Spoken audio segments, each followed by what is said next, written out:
good to see you guys. My name is Ryan. If we haven't had a chance to meet, I'm David's brother. I'm a second-year master's student.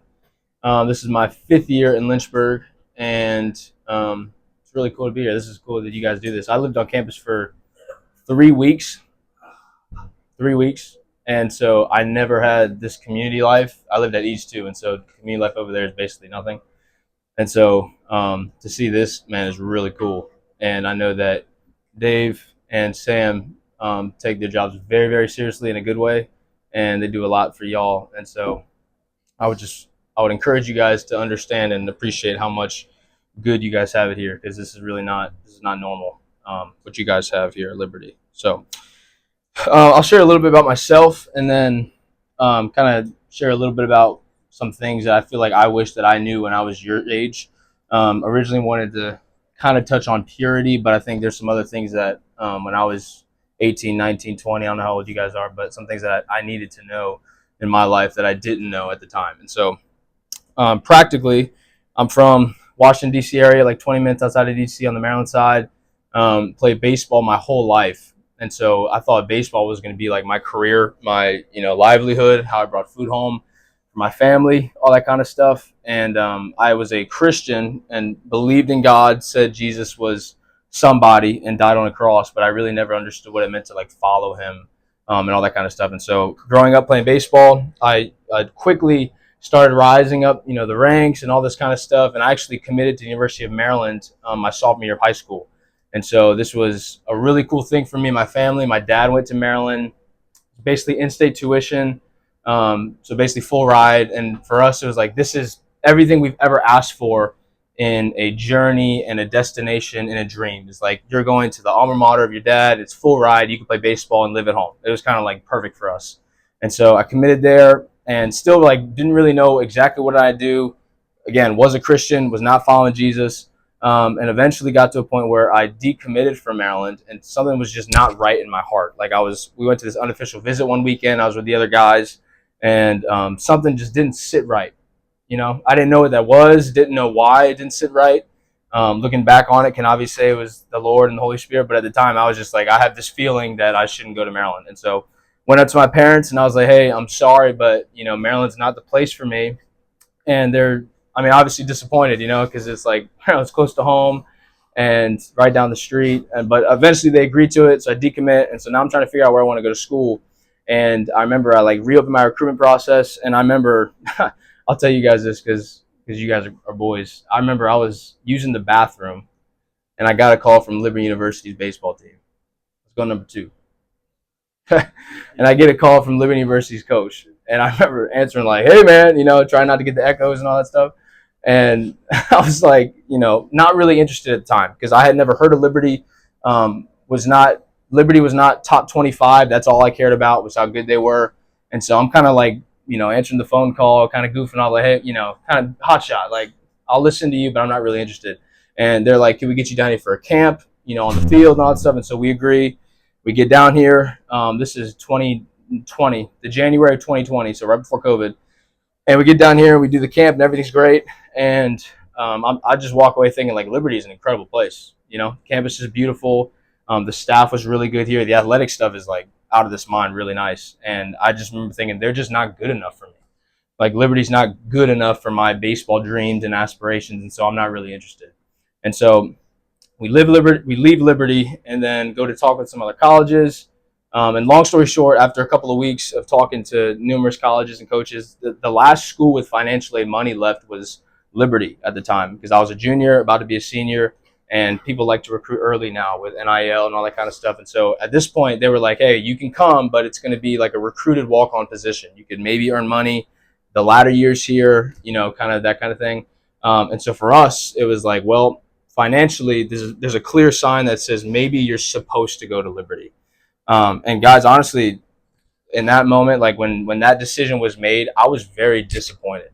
I was like, Liberty's not that good. Like, how is this going to affect my MLB career? How is this going to affect my life? This is not going to look as cool on Instagram. Like I'm thinking about all these kind of things.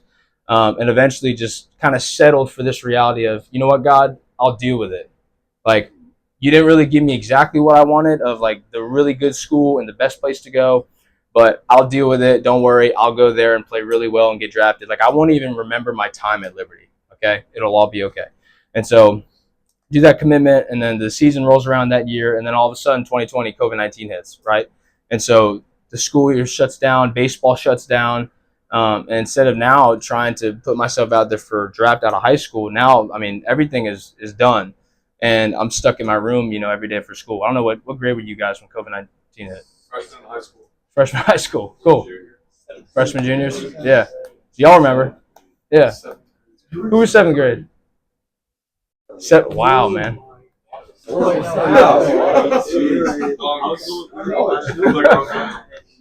Seventh grade. I remember it, yeah. Wow. Seventh grade, man. You make me feel old. Wow. So you guys remember, though. It was crazy time. Yeah, crazy time. And so, you're like waking up super late, barely hopping on Zoom right at the start, day after day, just like barely making it. And I remember one day I'm sitting in my room and barely paying attention to the teacher, and I'm just kind of like, gazing around, and all of a sudden I see a Bible on my bookshelf. And I remember thinking, like, bro, you said you're a Christian your whole life, and like you point to the sky and you go to church and like you have all these verses in your bio, but like nothing about you says you follow Jesus, and it was a very real moment for me. Being an athlete, it was competitive, and so I'm like thinking like this doesn't align with what you say that I do, and I took this very seriously. And so at that point I was like, whatever it takes to be a Christian, like I'm gonna do it. I'm gonna check off all the boxes and make sure that all of them are checked so that I could say I'm a Christian. And so I like read the Bible all the way through in like 6 months, like listened to sermons during class, podcasts, books, like anything you could think about of Christianity and like getting your hands on faith. Like I just went all in. And so then after that, after I finished reading the Bible, I read the last words of the Bible, Revelation at the end. And as soon as that finished, I started thinking to myself, like, I don't even want to play baseball anymore. I just want to go into ministry. And at that point, like having no idea what that looks like, what to do, where that would be, like I have no idea. I'm just like, I don't know what it is, but something for the Lord, I want to do that.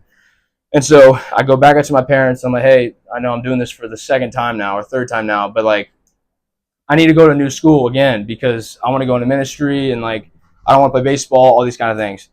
And they look back at me and they're like, well, if you didn't know, Liberty is the #1 Christian school in the world. And so you can go there and do both. And so everything just like is crazy. Everything perfectly aligned for me to end up here to do both. And I did end up doing both. I played 2 years of baseball here, and I did pastoral leadership in undergrad, doing a Christian ministry now in my MA. But when I got here, man, like was still kind of conflicted of like what I wanted to do. There was like part of me that was saying I want to be like the MLB guy that also does like the faith outreach events and also does the post, but like I'm really playing baseball. And the other side of me was like, well, what would it look like to like work for a church or something or do something in ministry? And so I really don't know what I'm doing. And I get here my freshman fall and I start like killing it, man. Props to me. I'm going to take the credit for this one. I started playing really well and was one of the best hitters on the team as a freshman. I led the team in home runs, RBIs, hits, all that kind of stuff. And everything was looking up for me. It was like, this is like, whoa, this is kind of crazy.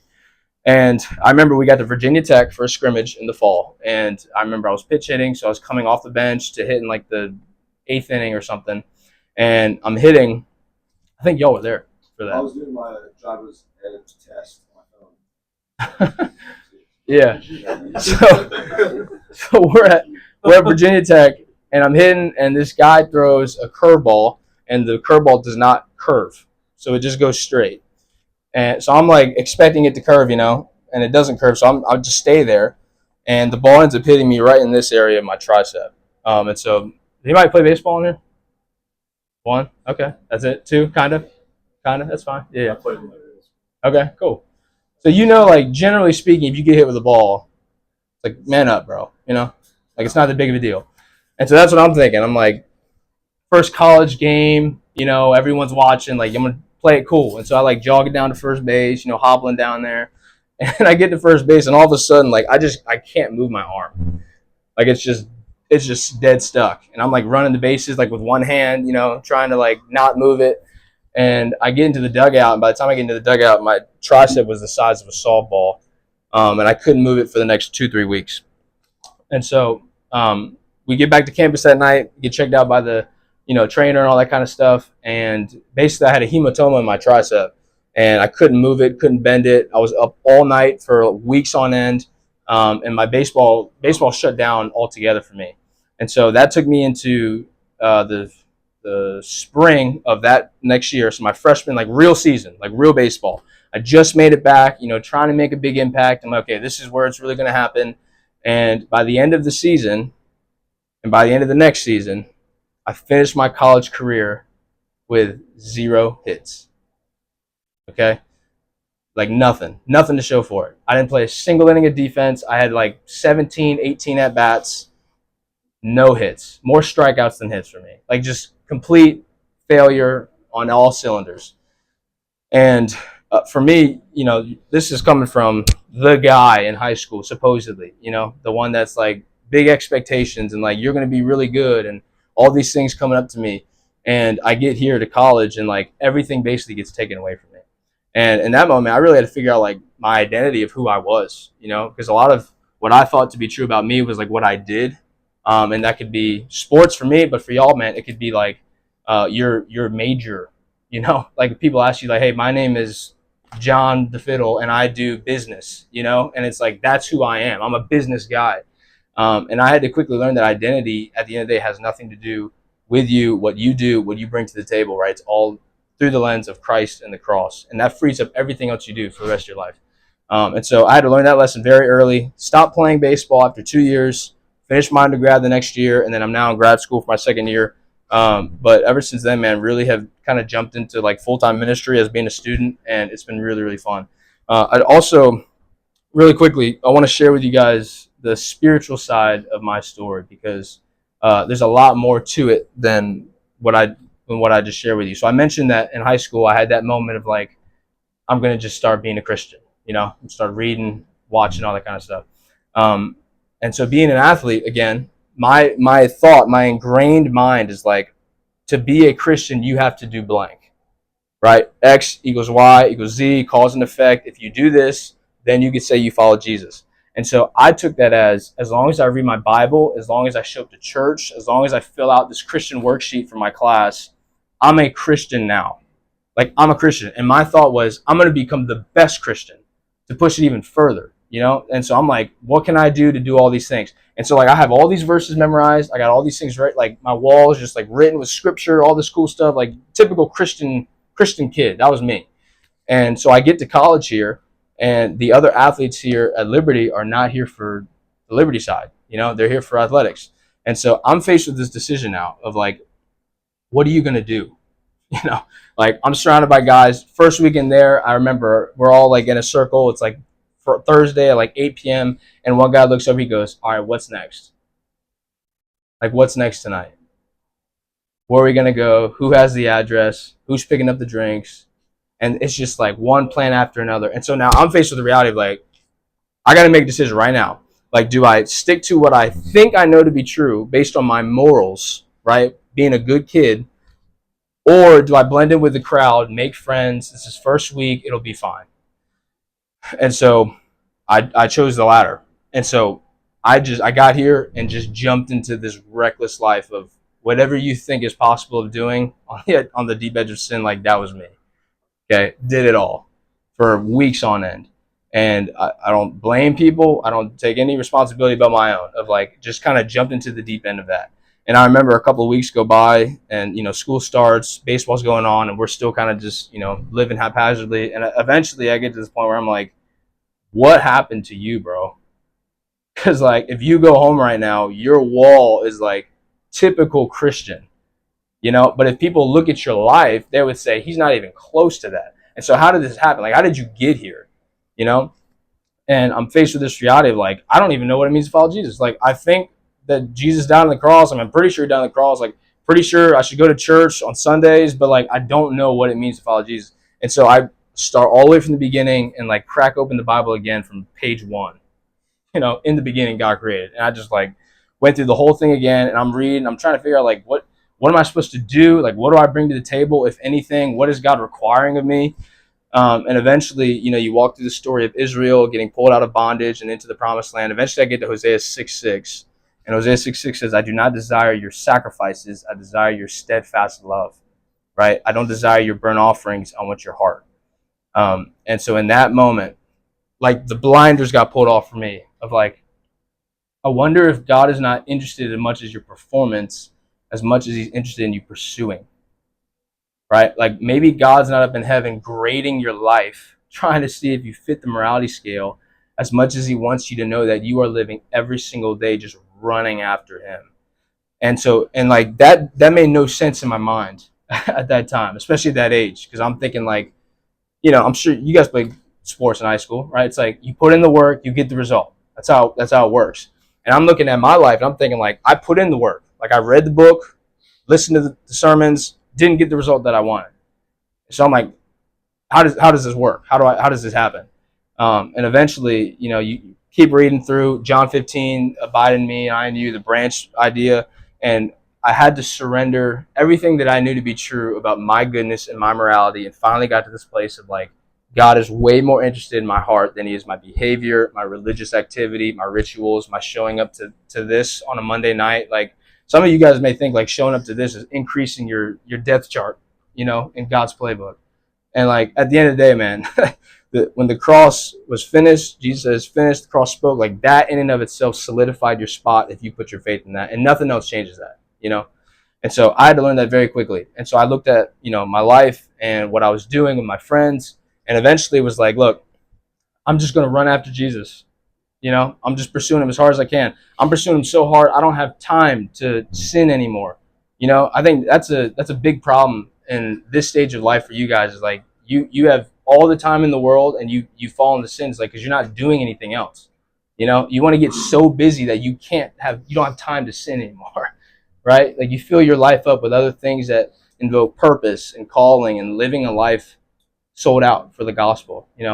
And so that's how I got to where I am today. I'm sure there's some questions about that, which I would love to answer after this, but I want to share with you guys 3 things very quickly that I know that I needed at your age. Originally was going to talk about purity, but I think these things really sat deep in my life when I was your age in this season of life. And so first thing I would say is you have to understand your calling.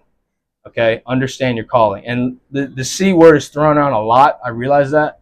And I think we have a misunderstanding of what calling actually is. A lot of us, we're ingrained in this idea that like calling is about career and occupation and vocation and like the how. Like, how are you going to do what God's called you to do? That's what calling. And so immediately what you think of is like my major, right? God's called me to my major. God's called me to this job, this office space, this name tag that says I'm this. And at the end of the day, guys, like God's greatest call for your life, I'd write this down. God's greatest call for your life is sanctification. Okay? Sanctification. The highest priority for God in your life is to become more like him. It's not for you to do something for him. It's not for you to start a podcast. It's not for you to go speak it somewhere. The highest priority for you in your life is to become more like his son Christ. And so you're asking, like, where's that in the Bible, bro? You're making that up. I'll show you. 1 Thessalonians 4:4. It says, this is the will of God, your sanctification. 1 Thessalonians 4:4. Another one, 2 Timothy 1:9. For God saved us and called us to live a holy life. That's why you've been saved. That's what you've been called to do, to live a holy life. Romans 8:29. Right after God works all things for the good, right? He says, for those whom he foreknew, he also predestined to be conformed to the image of his son. And so when you go throughout your life, man, this perspective now changes everything about what you do.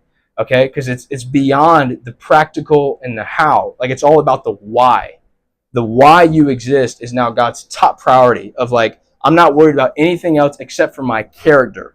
Calling is not about career, it's about character. You got to get that ingrained into your mind early on. Because I'm telling you, man, as you guys go through your college years and figure out like, major, do I want to switch major? Should I take this internship? Where do I want to go? Should I go home this summer? It's like, whatever's going to make you most like him, choose that. Choose that option. Don't choose the option that's best financially. Don't choose the option that is best for your Instagram. Choose what's going to make you more like Jesus. Like that is the best thing you can do for your life.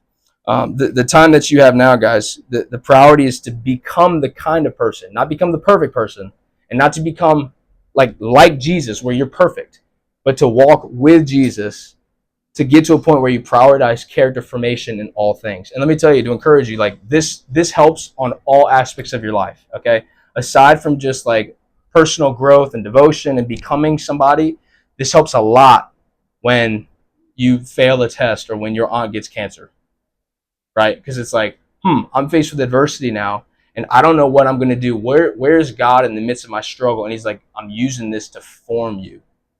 I'm forming you. Like this perspective takes over everything now. What I go through, what I face, what happens to me, it's not like my back's against the wall. All odds are against me, right? It's like God is using this to make me more like Him. Okay, and so as you go throughout your day to day, keep that perspective in mind. Character formation is the greatest thing for you. And so something that I've started to do for the last couple of years, every single day, is to ask the question like, who am I becoming?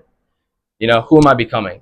And what that entails is like looking at your day to day life of the things that you do that could further impact just that.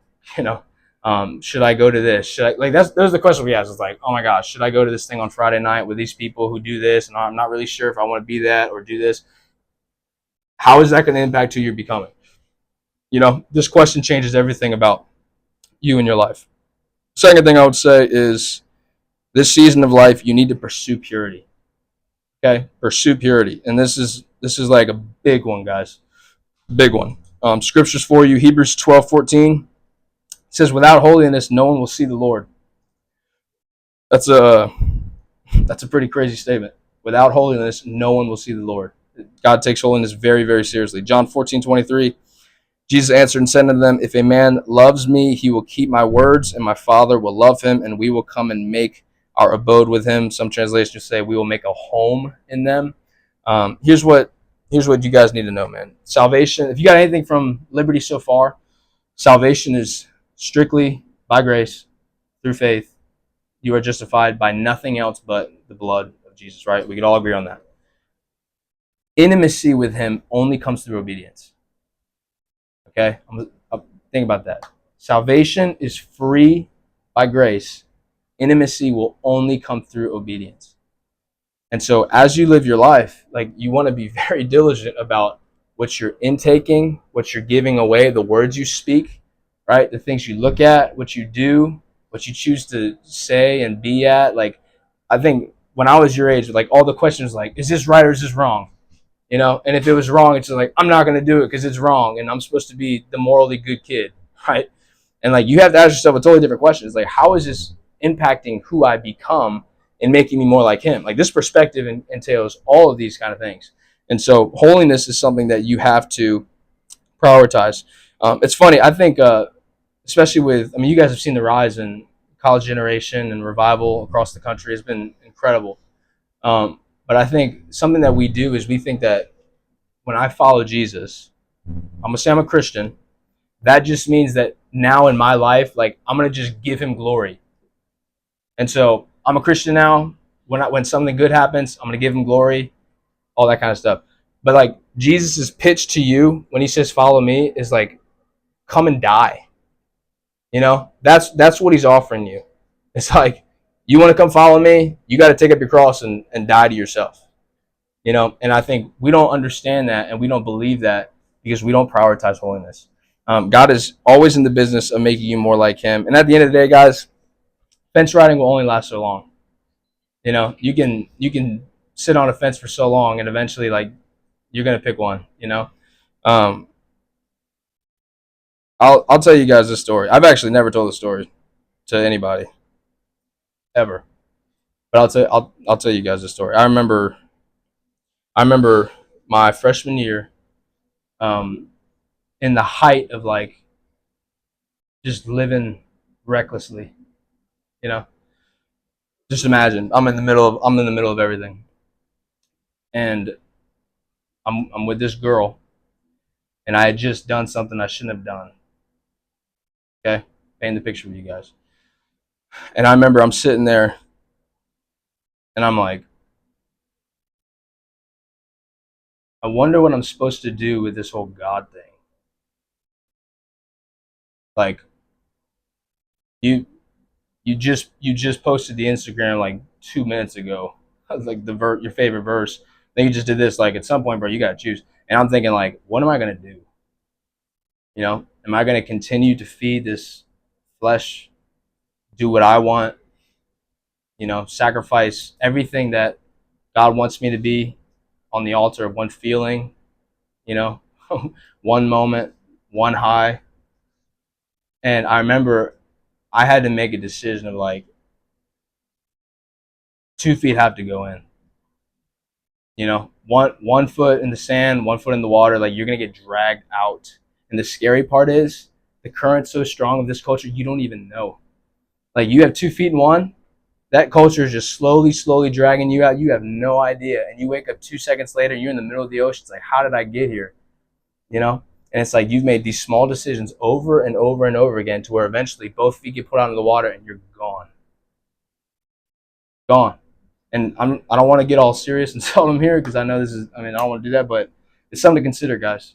You have to be very careful and very intentional about what you do and how much it matters to who you become. Compromise is always lurking around the corner. Without a good reason to say no, you'll say yes to everything. Say that again. Without a good reason to say no, you will say yes to everything. And so, just know what you're standing on, man. What's up? What was the reference of that Hebrews verse I was talking about? Hebrews 12:14. 12:14. And one more thing I'll say on that. I think the statistics now are like 75% of guys watch pornography. I think it's about 50% of women. I think it's about 40% of pastors. Funny enough, but the small things, guys, in your life that like no one knows about, and that seem like not a big deal, where it's like I'm not hurting anybody, it cost Jesus his life, right? So you may think it's not hurting anyone, but it killed somebody, and so you want to eliminate these as quickly as you can. Third and final thing I'll say is if you want to get married, if you're in the room and you want to get married, I'm going to go here. You need to prepare well. Prepare well. Some of you guys may be like, I'm single for the rest, bro. And like, respect to that. Jesus elevates singleness.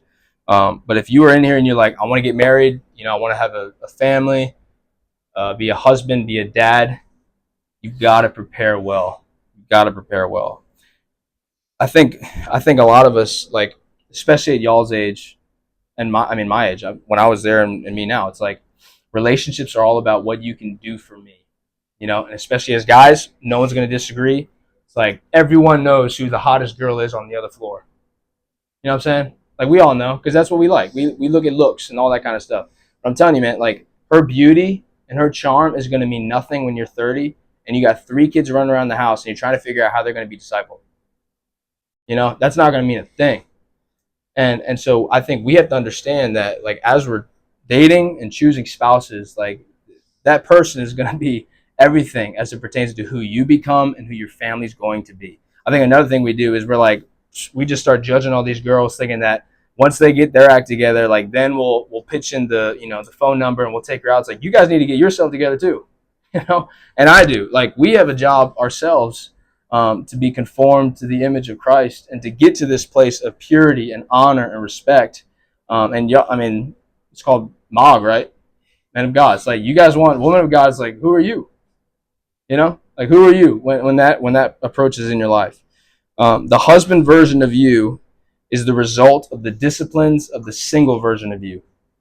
Okay? I'll say that again. The husband version of you is the result of the disciplines of the single version of you. And so another thing I hear all the time, it's like, when I get married, all these problems are going to go away, and like I'm going to just stop all these things because I'll have a lady to have a good time with. Like, the pornography will go away, all this kind of stuff. It's like, marriage does not solve your issues, man. Marriage magnifies them, right? And so, like, if you think that all of these things that you're dealing with now are going to just go away the minute you put that ring on, you might want to reconsider.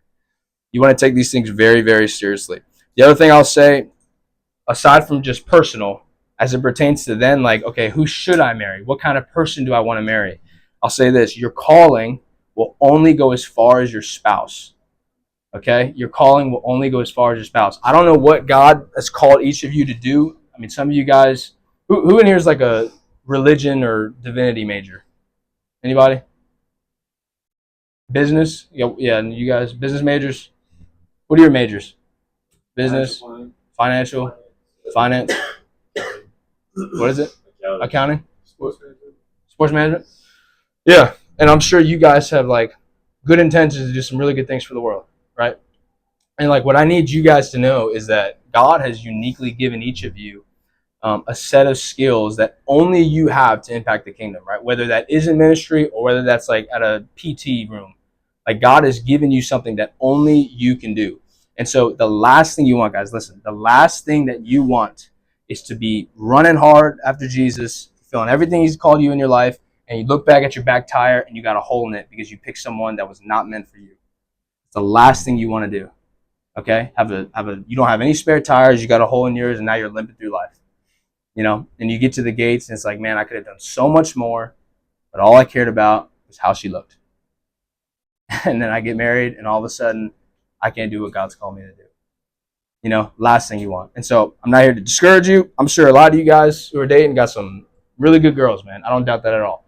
But I would encourage you to think about these things. And scripture, I'll give you some for this. 1 Corinthians 7, 32 and 35, it says, I want you to be free from anxieties. And Paul says, the unmarried man is anxious about the things of the Lord, how to please the Lord. But the married man is anxious about worldly things, how to please his wife, and his interests are divided. And then he says at the bottom, I say this for your own benefit, not to lay any restraint upon you, but to promote good order and to secure your undivided devotion to the Lord. Undivided devotion. Guys, if you're not spending your singleness now undivided to the Lord, like, you're going to be a really, really hard husband. It's not going to work. If you're not actively pursuing God and doing what he's called you to do now with no responsibilities, no ring on, no engagements, no commitments. It's like when you get married, you're going to have a really hard time trying to figure out what you're supposed to do. And so that would be my last charge to you guys. Like, take advantage of where you are now. Is anyone married here? Nobody's married. Engaged? Awesome. Congrats. But you're not married yet. Yeah. Big deal. But you're not married yet. Not yet. And so you guys all have something that God has put on your life for the glory of him and for the benefit of others. And so do not waste it. Okay? Don't waste it. Lastly, before I kind of just shut it down, regardless of all these things, like I said earlier, these things that I just kind of briefly touched on, these things don't make you a Christian. I think a lot of us would probably agree that we know those kind of people that are just like really good stand-up guys, like really cool to be around, would give a leg for somebody, full of grace, but like they're not Christians. And it's like, what's the difference between you and them? And the question is, like, it is the gospel. And I know you guys have heard the gospel over and over again as you've been here. But if you don't know where you stand with Jesus, you really need to make that sure tonight. Like, do not leave here without being sure of that tonight. Because again, none of this matters. Neither of these 3 points or any of the notes you took down, none of it matters unless you know him. And so please do not leave here without that. The last thing I'll say, I remember during that season of my life of just kind of, living recklessly, I was still playing baseball. And I remember there's this one winter scrimmage. It's about January. Season starts in February. And we're like prepping to go. We're going to open up at University of Florida. It's a big deal. Everyone's like excited and, everyone's trying to get ready for a pretty big, moment for Liberty opening up there. And I remember I was in the bullpen warming up pitchers as a catcher.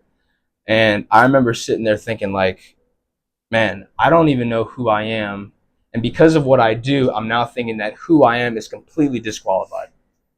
Like, I'm just living however I want to, doing whatever I want. And so is it even worth me going back to God? And the last thing I would say to y'all is just, you have to remember that your activity does not determine your identity. It's actually the opposite, right? Your identity determines your activity.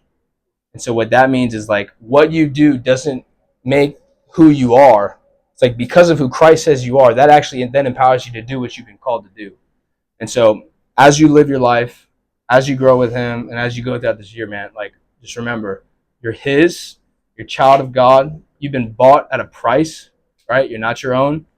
And if you ever doubted that, all you have to do is look to the cross, right? God demonstrated His love towards us in that while we're yet sinners, Christ died for us. It's the greatest example of His love for each and every one of you. So I'm here for you guys. I know I talked for a long time, but if you guys ever need anything, I'm here. I'm sure you can get my number or something from the two guys, but probably the best way you can find me is on Instagram, Ryan Shieh. You just search me up. Would love to do anything for any of you. If you guys want a meal, if you guys want to chat, I'm always here. So don't be afraid to reach out. But that's all I got.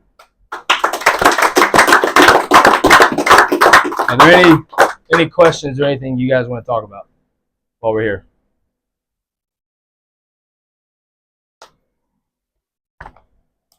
Yeah, what's up? So as here, Jake said, you had Joe Martin on your podcast. Yeah, it was cool, man. It was cool. Who knows Joey Martin? Couple. Yeah, he's a cool guy. He's a really cool guy. Yeah, he's very down to earth and very personal. So it's cool. Yeah, cool stuff. How long have you been doing your podcast for? Podcast has been going on about a year now. But I'll tell you guys this, and this is kind of private information. The School of Divinity is looking to start another podcast, and I'm probably going to be on board with that. So this is probably going to be ending. And if you guys keep in touch with the School of Divinity, I think we're going to be putting something out pretty soon. So Did you graduate? Yeah, I graduated. Master's or something? Second year master's. Okay. Yep, second year master's. MDiv? MA. Yeah, I was doing the MDiv, but then the languages kicked me out. Couldn't do it. Couldn't do the languages. Anything else? I will tell you all this. Ryan's podcast, he touched on a lot of like really good topics. And honestly, if you like the stuff that we talked about, I don't know if you did, he articulates stuff really, really well. So I would encourage y'all to check out his podcast. Not to mention, you get to hear interviews. So I'd recommend y'all checking out that podcast. It's super helpful on just like what does it look like to walk with Jesus. And so if you have questions about like what does it look like for like disciplines, what does it look like for humility or servitude, or like what's the gospel, like most all that stuff can be found on his podcast. Also, his book, Abiding, it's in the bookstore. In the bookstore. Should have a couple left. So And his podcast has 5 stars. oh, there we go. If that doesn't tell you enough. Thanks, Sam. Talk about the book a little. Did that come from like a season of life? Or that was really on Yeah, this was written right after I turned my life around that freshman year. Funny enough. Hosea 6:6 kind of is the main idea behind that, as well as like the John 15 abide language. But I really as I went back through the scripture, really separated the idea of like following Jesus or like fulfilling a religious requirement and all that kind of stuff. And so that literally came out right after that. So definitely was a timely resource for that. What would you say to the guy who hears what you say, completely agrees, loves it, but still struggles with the idea that the cross is enough? I would say if you think that the cross is not enough, I would just ask, like, do you actually trust God? You know? And I know, like, there are a lot of external reasons to why you may not or may have troubles doing so, or questioning, like, if he's trustworthy. But I'm telling you, man, like, Jesus will change your life. I think you guys listen to my story, like, the most disruptive event in my life was, like, Jesus. Completely changed everything about my plans and like just completely just messed my life up and like in the best way possible, you know. And like there's freedom in him. There's like joy, peace, fulfillment, satisfaction. And like at the end of the day, man, you and I can only be holy for so long, you know. Like most of us would agree Christian life is hard. Anybody disagree with that? Really hard. I think the Bible's trying to lay at you like it's impossible without Jesus. Like everything that he's put before you in like the scripture, the Sermon on the Mount, Beatitudes, Jesus saying like all this stuff, go ahead and try that. He's like, you can't, which is why you need me. And so if you're that's you where you're like, I don't believe the cross is enough. I feel like I have a part to play. I mean, you know yourself better than I do. Joby actually talks about it. He's like, let's just go through the list of the 10 Commandments, see which ones that you messed up already today, right? Have you lied to yourself? Have you lusted? Have you been jealous? All that kind of stuff. It's like, boom. It's not hard to fall into sin, And so trust him at his word when he says that you're forgiven, right? He's just and faithful to forgive you. He's removed all your sins as far as the east is from the west. Like the question for you is like, do you actually believe that? And it's not about what you feel; it's about what you trust on his integrity. Like, do you believe what he says to be true? So, hope that was helpful. Anything else, guys? What's going on? Oh yeah, go ahead. So you said intimacy comes through obedience. Person that's like doing all the right things, right? How can they not be puffed up while doing those things? Yeah. Right? Like, Mhm. of course, going back to the gospel, um,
Usually, we would rather hear like, "You're a really good person," rather than, I see more of Jesus in you."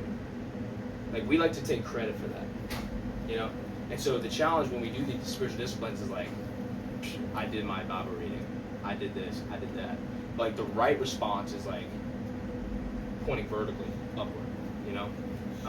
And so I don't know, to get a little off topic, but I think as you're doing these disciplines or like doing all these things, it's rooted in an ideology that these things are deepening my relationship. They're not qualifying me for a position or for a platform or for a place in the kingdom.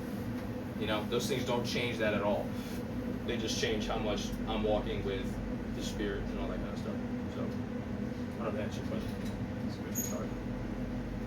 What would you say to someone who maybe the inverse is their problem? You're like, well, I guess you touched on this a little bit, but like, well, covered by the cross, right? And I don't want this to become like a monotonous religion thing, so I'm just gonna like do it when I feel like it. Yeah. And then, yeah, what would you say to that person? Yeah, I'd say you probably don't love Jesus. Probably don't love Jesus.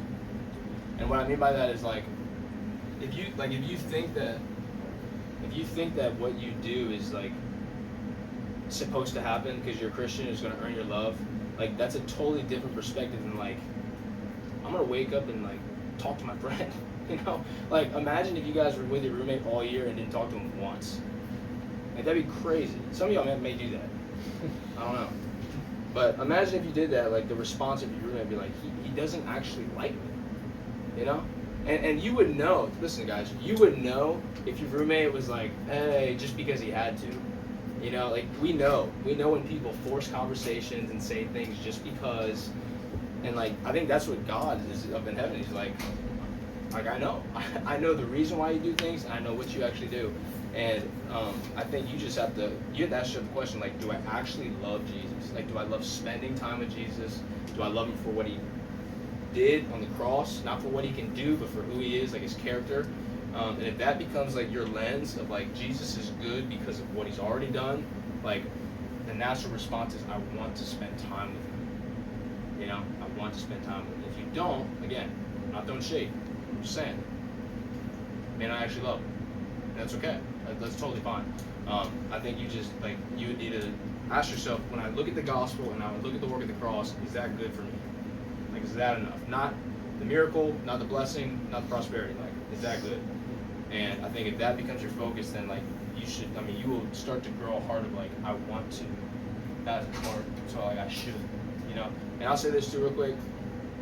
Even when you do that, I experience that here all the time.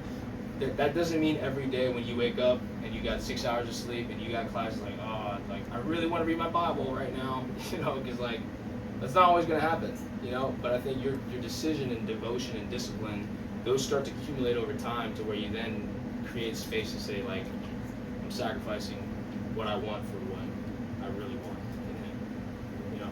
Yeah. I don't think that's your question. I mean that, yeah, I think conceptually, yeah. Yeah. Okay. Anything else, guys? What's going on with y'all? Anything new? Class is good. What's been like the theme of the year so far with you guys? Jesus. Jesus. Revival on the shoe. Yeah. Come on. Anything significant that you haven't learned or experienced before over the course of these last couple weeks? I think one thing that has just been kind of coming up for me a lot has just been being willing to like grow where I'm planted and not worrying about tomorrow. So I feel like I can often just focus on too many things at once or be so concerned with like what I'm going to do next semester, what I'm going to do over the summer, what I'm going to do when I graduate. And recently it's just been causing me with a lot of stress. And today's just been, I don't know, for some reason it's been really heavy on my heart. Like, what am I going to do like, after this? Like, Yeah. when all this is said and done. I feel like often with that, you start focusing on the future, you start to miss what the Lord has for you today.